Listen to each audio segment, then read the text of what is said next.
This is Sportscentre. Hey, I'm Mr. Roberto. This is the Sportscentre presented by Montana's Barbecue and Bar. We get an all-Canadian wildcard matchup tonight as the Sens host the Habs. But before we get into the standings and the playoff stakes, which are huge for this game, we have to talk about Ivan Demidov. Literally all of that hype. Have you been watching this? His flight to Toronto yesterday was the most tracked flight in the world. I thought people were tracking Taylor Swift, okay? This guy has reached a higher echelon than Taylor Swift. And he was even greeted by cheering fans at the airport. And again, that was not the Montreal airport, that was Pearson, which is honestly a testament to how many Habs fans live here. They walk amongst us. And I am genuinely surprised by this because I'm not keeping up with the Russian league, sorry to say. So is this guy Gretzky? I don't get this.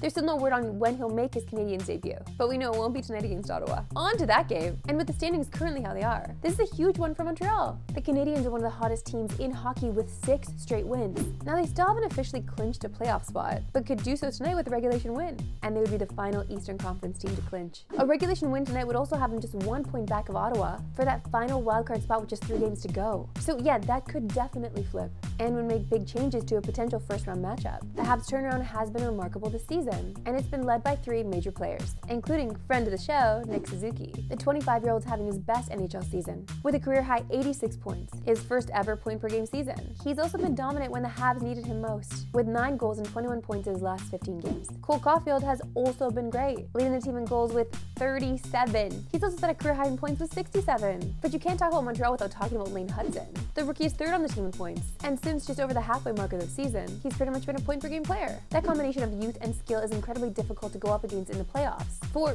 any team. I get that as a Leafs fan, I'm supposed to not want the Habs to have success, but I genuinely do enjoy when the Habs make a run for it. It was fun to watch them last time. It will be fun to watch them this time if they make it through. And I don't have a lot of Habs fan friends, okay? It's fun to love and hate each other. Let's just make it happen.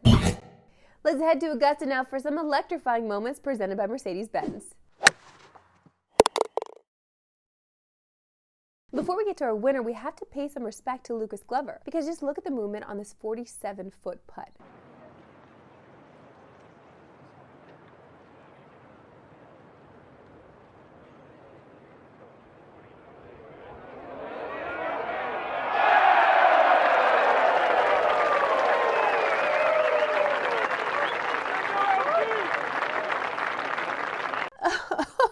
Okay.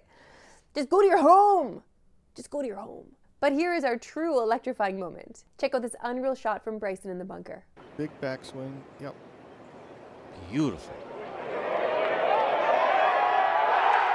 He's more than just a long drive king. He might drive the green on 5 now. He's got a lot of adrenaline going. Don't be shy. You can still get it in from the bunker. Just ask Bryson. So far, round 2 has been electric. And if you're watching us before 6 o'clock p.m., head to TSN and watch the rest of this round because it's been so exciting.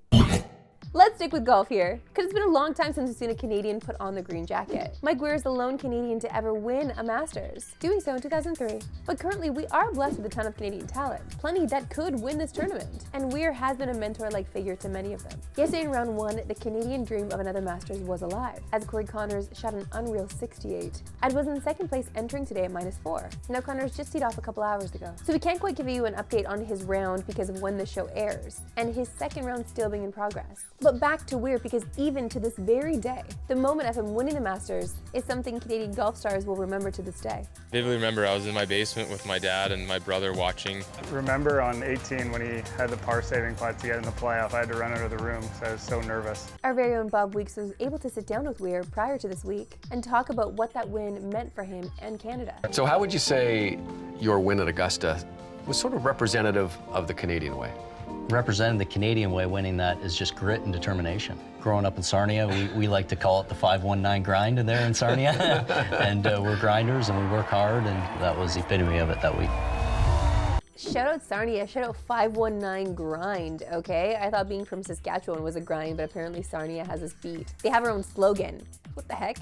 I'm actually jealous of that. I'm jealous of the slogan, 519 grind. We have Saskatoon shines, but like, that's not gritty. To watch the full feature, head to TSN's YouTube, or if you're watching on Insta, just click the link below. Time now for the Big Play Replay presented by Montana's Barbecue and Bar. And let's head head to the U.S. Capitol, where Seth Jarvis gets it done on both ends of the ice. There is Ovechkin towards the empty net and knocked out of midair. Jarvis got in the way and now Burns skates it forward. Jarvis, left wing pass, walked in Aho. Score! The one touch to Jarvis and we're tied. Jarvis comes back and knocks this puck out of midair. That was going straight in the net. As Carolina brings it up the ice. As Jarvis kicks it out wide and then drives the net, puts his stick on the ice, and good pass from Aho, just reaches around Carlson.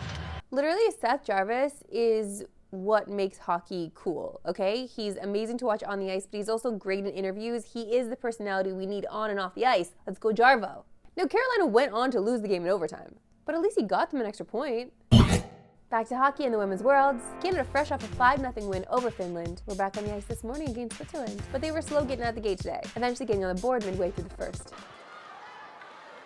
Sandy Hart up for Poulin. Down low, Stacy, tap back. Poulin shoots it. Brantley makes stop. Rebounds there, and she'll get it. Micah Sandy Hart opens the scoring for Canada against Switzerland.